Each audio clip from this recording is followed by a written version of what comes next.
Tout le monde aime bien les clowns. Et la semaine prochaine, 135 millions de Brésiliens vont élire un nouveau président, mais aussi de nouveaux députés. Surprise, à Sao Paulo, c'est un clown vedette de la télé qui est en tête dans les sondages. Les Brésiliens ne prennent pas la politique au sérieux. Stéphane Blakowski, bonjour. Bonjour Marc-Olivier. C'est vrai que le Brésil a beau être le pays du carnaval, malgré tout, élire un clown à l'Assemblée, ça fait pas très sérieux. Alors, je dis pas qu'il n'y a pas de clown à l'Assemblée nationale, mais là, c'est un clown professionnel. Ça change quand même un petit peu.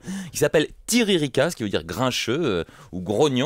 Et alors, bien sûr, sur ses affiches et pour sa campagne électorale, il garde sa tenue de travail, petite chemisette rouge, un petit chapeau à fleurs et une perruque blonde platine, ce qui doit lui donner un petit air de Julie sous certains éclairages.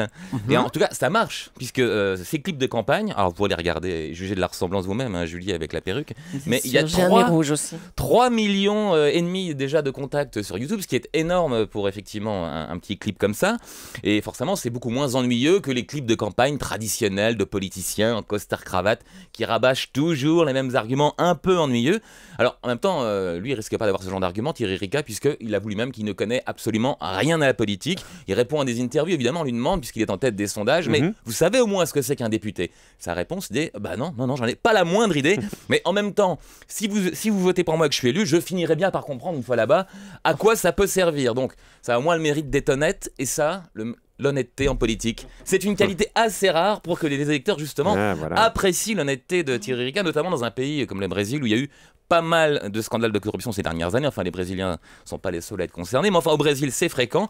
Du coup, le clown Tiririca a un slogan assez simple sur ses affiches. Il dit « Votez pour moi, ce sera toujours moins pire que ce qu'on a ». Donc c'est simple, c'est même limite un peu simpliste. Peut-être, et pourtant, c'est pas un marginal, hein, Tiririca. Il n'a pas à monter sa candidature tout seul dans son coin. Il représente un parti qui a 23 députés à l'Assemblée actuellement au Brésil.